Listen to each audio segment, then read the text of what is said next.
തൃശൂർ ചെറുതുരുത്തി പള്ളത്ത് അമിത വേഗത്തിലെത്തിയ car ഇടിച്ച് നിരവധി പേർക്ക് പരുക്ക്. കാർ ഓടിച്ചിരുന്ന പള്ളം സ്വദേശി റാസിം കസ്റ്റഡിയിലായിട്ടുണ്ട്. വിവരങ്ങളുമായി സുരജ് സജി ചേരുന്നു. സുരജ്, എപ്പോഴാണ് സംഭവം? ഈ അമിത വേഗത്തിന് മറ്റെന്തെങ്കിലും ലഹരിത്തിമിർപ്പുണ്ടായിരുന്നു? എന്താണ് വിശദാംശങ്ങൾ? എന്താണ് ഏറ്റവും പുതിയ അപ്ഡേറ്റുകൾ?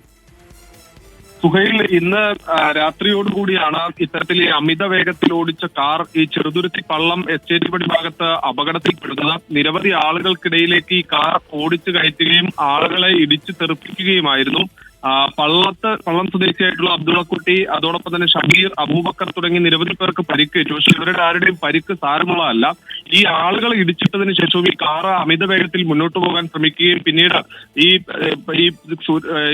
ചെറുതുരുത്തി സ്കൂളിന് സമീപത്ത് വെച്ച് ഈ കാർ നാട്ടുകാർ പിടികൂടുകയുമായിരുന്നു. ഈ വഴിയാത്രക്കാരെയും വാഹനയാത്രികരെയുമായിരുന്നു ഈ അമിത വേഗത്തിലെത്തിയ കാർ ഇടിച്ചു തെറിപ്പിച്ചത്. പള്ളം സ്വദേശിയായിട്ടുള്ള റാസിം എന്ന ആളാണ് വാഹനം ഓടിച്ചത്. നാട്ടുകാർ ഈ വാഹനം തടഞ്ഞിടുകയും പിന്നീട് പ്രദേശത്ത് ഒരു വലിയ സംഘർഷാവസ്ഥയിലേക്ക് തന്നെ കാര്യങ്ങൾ പോയി എന്നുള്ളതാണ് പറയുന്നത്. ചെറുതുരുത്തി പോലീസ് ഈ മേഖലയിലെത്തി കാർ കസ്റ്റഡിയിലെടുക്കാൻ ശ്രമിച്ചെങ്കിലും നാട്ടുകാർ അതിനോടകം തന്നെ ഈ കാർ വളയുകയായിരുന്നു. ഇതോടുകൂടി പോലീസ് അമിത വേഗത്തിലെത്തിയ കാർ ഇടിച്ച് നിരവധി പേർക്കാണ് പരിക്ക് പറ്റിയിരിക്കുന്നത്. സംഭവത്തിൽ ഒരാൾ കസ്റ്റഡിയിലായിട്ടുണ്ട്. കാറും പോലീസ് കസ്റ്റഡിയിൽ എടുത്തിട്ടുണ്ട്. സുരജ് സജിയാണ് വാർത്തയുടെ വിശദാംശങ്ങൾ നൽകിയത്.